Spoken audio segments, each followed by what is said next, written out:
आज का हमारा विषय महत्वपूर्ण है और कल्याणकारी भी है। अगर इसको ठीक प्रकार से समझ लिया जाएगा और इसको जीवन में धारण करेंगे तो विशेष लाभ प्राप्त हो सकते हैं, शारीरिक तल पर भी, मानसिक तल पर भी और आध्यात्मिक तल पर तो निश्चित रूप से ये विशेष है, महत्वपूर्ण है, अद्वितीय है। आज हम बात कर रहे हैं ओमकार की साधना या फिर ओम के ठीक उच्चारण के विषय में, क्योंकि अगर मंत्रों का ठीक से उच्चारण नहीं पता हो, अगर इन महत्वपूर्ण ध्वनियों को हम सही से उच्चारित नहीं कर सकते, समझ नहीं सकते, तो इसका ठीक प्रभाव भी हमारे जीवन पर, हमारे मन पर नहीं हो सकता।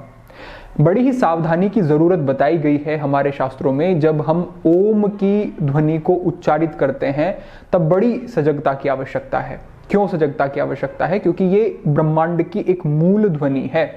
इसी ध्वनि से सभी ध्वनियां उत्पन्न होती हैं, इसी शब्द से सभी प्रकार के कार्य संपादित होते हैं। कहा गया है कि उत्पत्ति का कार्य, पालन का कार्य और रूपांतरण का कार्य, ये सभी कार्य ओम से ही उत्पन्न होते हैं, ओम के द्वारा ही संचालित होते हैं। भगवान श्री कृष्ण ने भी गीता में कहा है कि रसो अहम पशु कौन्तेय प्रभाषमीश शिशुर्यो प्रणव शर्व वेदेशु शब्द खे पौरुषम रशु। तो यहाँ पे प्रणव शर्व वेदेशु यानी कि ओमकार की जो ध्वनि है, जो वेदों में है, वही मूल है। मेरा जो एक वास्तविक स्वरूप है या मूल स्वरूप है वो ओम ही है। इस प्रकार का संकेत भगवान श्री कृष्ण ने गीता में किया है। और महर्षि पतंजलि भी कहते हैं कि तस्य वाचक प्रणव, कि वो जो ब्रह्म है उसका वाचक यानी कि उसका जो नाम है क्या है? प्रणव। तो ये ओमकार की ध्वनि है, लेकिन इसको उच्चारित करने के लिए फिर एक और उन्होंने मार्गदर्शन कहा। वो कहा कि तद जपस तदर्थ भावनम, यानी कि जब आप इस ध्वनि का उच्चारण कर रहे हैं तो इसके अर्थ को समझ के और पूर्ण भाव के साथ इसका उच्चारण करेंगे, तब आपको लाभ प्राप्त होंगे। इससे आगे बढ़ते हुए अगर मैं इसके और कुछ ऐसे लाभों के विषय में बताऊं जो आपको सहज ही कुछ ही समय के अभ्यास से आपको प्राप्त होने शुरू हो जाएंगे, वो है मानसिक शांति।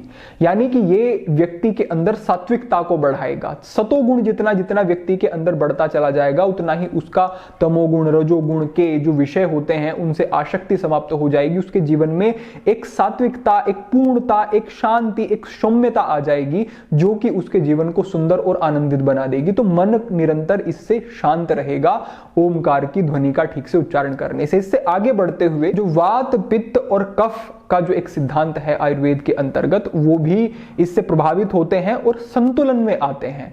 तो वात, पित्त, कफ संतुलित होंगे तो शरीर पर एक सकारात्मक प्रभाव होगा, कोई बीमारी नहीं होगी, स्वस्थ रहेंगे आप। इससे आगे बढ़ते हुए आपके शरीर में प्राणवायु का स्तर बढ़ेगा, क्योंकि जब आप पूरी एक ध्वनि करेंगे तो आपको पूरा सांस पहले अंदर लेना होगा और इतना सांस अंदर लेना होगा जिससे कि वो पूर्ण संग्रहित हो जाए। तभी आप इन तीन अलग अलग ध्वनियों को ठीक प्रकार से उच्चारित कर पाएंगे। तो आपने पूरा सांस अंदर लिया और जब आपने ओमकार की इस ध्वनि को उच्चारित करते हुए पूरा सांस बाहर छोड़ा तो आपके जो फेफड़े हैं वो ठीक प्रकार से उनका प्रयोग होगा और आपके शरीर में प्राणवायु का स्तर बढ़ेगा। लेकिन यहां पर एक और बात समझ लें कि प्राणवायु जो आप नासिका से ग्रहण करते हैं वो एक, लेकिन जो पंच प्राणों के अंतर्गत एक प्राण बताया गया है जो कि प्राण ही है, तो उसकी जो एक अवधारणा है वो अलग है, वो विकसित है। उसको लाइफ एनर्जी आप कह सकते हैं, उसको आप मूल एक ऐसी ऊर्जा कह सकते हैं जिससे कि व्यक्ति के शरीर में सब कुछ जो भी कुछ हो रहा है वो उस प्राण से ही होता है। इसीलिए शास्त्रों में कहा गया है कि प्राण से ही इस सृष्टि की उत्पत्ति हुई है और प्राण में ये विलीन हो जाएगी। तो लाइफ एनर्जी जो है वो आपकी बढ़नी शुरू हो जाएगी इस ओमकार की ध्वनि से। साथ ही साथ आप ये भी ध्यान रखें कि ओमकार की ध्वनि को बड़ी ही सुर में कहने की आवश्यकता नहीं होती, बड़ी मधुर आवाज में कहने की आवश्यकता नहीं होती। इसका स्वाभाविक उच्चारण होता है। इसको ऐसे नहीं है कि आप कुछ बारीक करके कुछ आवाज को दबा के, ऐसा नहीं। आपको जितनी ज्यादा वाइब्रेशन फील होगी, जितना ज्यादा कंपन होगा आपके गले में, आपके मस्तिष्क में, तो उससे विश्रांति बढ़ती है, उससे आपके मस्तिष्क पर, आपकी स्मृति पर, आपकी बुद्धि बोध पर अच्छा प्रभाव पड़ता है। हमारे विद्यार्थी अगर ओम का उच्चारण प्रतिदिन करते हैं तो उन्हें तो विशेष ही इससे लाभ प्राप्त होंगे। तो इसको सजगता से समझ लेना और इसका ठीक से उच्चारण करना जीवन में बड़े बदलाव ला सकता है।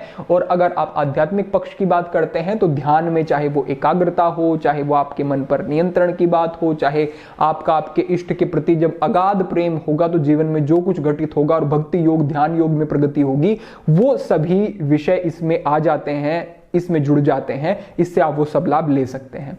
अब आगे बढ़ते हुए हम बात करते हैं कि किस प्रकार से उच्चारण करना है। सबसे पहले आपको सुखासन में बैठना है, सिद्धासन में या फिर स्वस्तिकासन, पद्मासन आदि, जो भी आपको सहज हो, सरलता से बैठ सके, उस आसन में बैठना है। इसके लिए ब्रह्म मुहूर्त के समय का ही अगर ठीक से प्रयोग करेंगे तो वो सर्वश्रेष्ठ है। संध्या में आप अपने योगाभ्यास कर लें, आसन आदि के अभ्यास कर लें, लेकिन ध्यान के लिए और ओमकार के लिए जो प्रातः काल का ब्रह्म मुहूर्त का समय है वही सर्वोत्तम है, तो उस समय को आप रखें। उसके बाद आप एकदम से ओम का उच्चारण शुरू ना कर दें।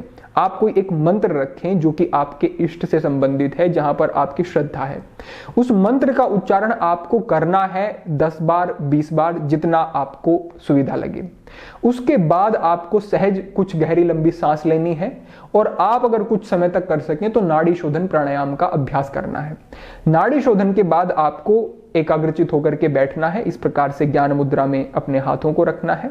आसन जो भी आपको सहज हो, हमने पहले भी आसन के विषय में वीडियो बनाई है जो कि सिद्धासन के विषय में है, तो सिद्धासन इसमें विशेष उपयोगी रहेगा, वो आप देख लें। नाड़ी शोधन प्राणायाम का वीडियो भी आपको प्राप्त हो जाएगा। तो वो अभ्यास करने के बाद एकाग्रचित होकर के बैठ जाना है, आंखें बंद कर लेनी है और उसके बाद इस दिव्य ध्वनि का आपको उच्चारण करना है। मैं आपको पहले अ, उसके बाद उ और उसके बाद म, ये 3 अलग अलग इसके भाग हैं, उनको उच्चारित करके दिखाऊंगा और उसके बाद एक साथ उच्चारण करेंगे। आप भी साथ में फिर उच्चारण कर सकते हैं। लेकिन यहां पर आप एक और महत्वपूर्ण विषय को समझ लें कि जो आपके अ, उ और म की ध्वनि होगी, वो पहली ध्वनि अ की जो ध्वनि होगी वो मणिपुर चक्र से आएगी।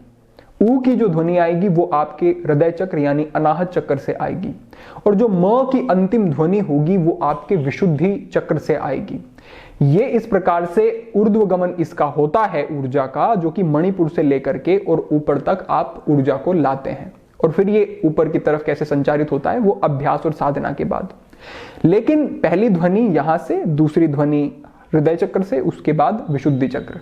एक बार देखें कि पहली ध्वनि है वो किस प्रकार से करनी है। पहले गहरा लंबा सांस लिया,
इस प्रकार से ये आपकी अ, उ और म की ध्वनि होगी।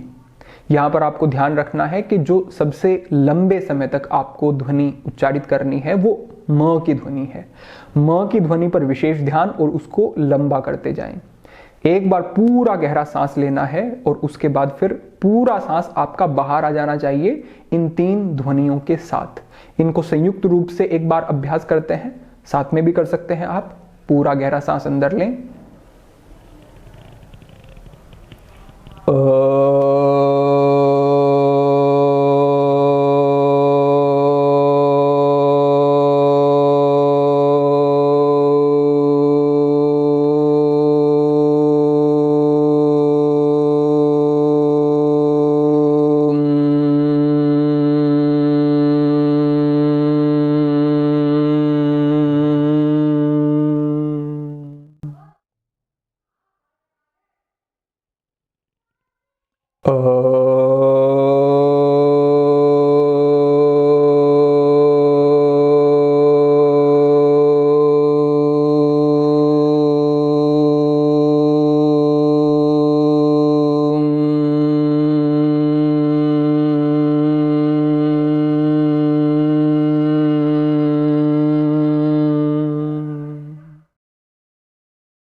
इस प्रकार से आपने देखा कि इस तरह से एक अच्छा उच्चारण आपका रहना चाहिए। ये उच्चारण आंखें बंद करके सहजता से, शांत मन से आप करेंगे तो 10 बार 15 बार उच्चारण, जितना भी आपका अभ्यास है, जितना आपको प्राथमिक समय में करना है, फिर जैसे जैसे बढ़ाना है, उतना करने के बाद ही आपके मन पर उसके सकारात्मक प्रभाव आपको तुरंत ही दिखाई देंगे। और जब हम दीर्घकाल तक अभ्यास करते जाते हैं तो फिर तो जो लाभ प्राप्त होते हैं वो अवर्णीय हैं, वो बहुत ज़्यादा लाभ आपको मिल सकते हैं। अनेक योगियों ने, अनेक सिद्धों ने, अनेक महापुरुषों ने इस ओमकार की ध्वनि के माध्यम से अपने जीवन को सफल किया है। हर प्रकार की सफलताएं आध्यात्मिक क्षेत्र में उन्होंने प्राप्त की हैं। आपका कोई भी क्षेत्र हो जीवन का, ये उसे प्रभावित करेगा। आपके जीवन में सात्विकता, आरोग्य और शांति बनी रहेगी। तो आप सभी के लिए मेरा ये सुझाव है कि अगर आप अभ्यास कर रहे हैं, ओमकार की ध्वनि का उच्चारण कर रहे हैं, तो इसको समझें ठीक से और पूरे भाव के साथ अभ्यास करें। भाव के बिना अभ्यास करेंगे तो परिणाम शीघ्र प्राप्त नहीं होंगे। धीरे धीरे खैर अभ्यास में जब आगे बढ़ते हैं तो भाव विकसित हो ही जाते हैं, लेकिन जब मन में शुरुआत से ही आपके एक श्रद्धा होगी आपके ईश्वर के प्रति, ब्रह्म के प्रति, जिन्होंने आपको ये जीवन दिया है, ये श्वास दी है, ये सारी व्यवस्थाएं की हैं आपके लिए, उनके प्रति मन में श्रद्धा होगी तो विशेष लाभ प्राप्त होंगे। तो आप अभ्यास करें। कोई भी आपके प्रश्न होते हैं तो वो आप कमेंट के माध्यम से पूछ सकते हैं, शीघ्र ही उन पर उत्तर दिया जाएगा। अगर आपको और अधिक जिज्ञासा है इन विषयों के विषय में जानने की तो आप ध्यान योग से जुड़ सकते हैं। ध्यान योग से जुड़ने के लिए आप योगी वरुणानंद ऐप पर जा सकते हैं, वहाँ पर एक कोर्स आपको सहज प्राप्त हो जाएगा, वहाँ पर आप जुड़ सकते हैं। आप सभी अभ्यास करें। सभी के लिए प्रार्थना, सभी के लिए मंगल कामना। आज के लिए इतना ही। ओम नमः शिवाय।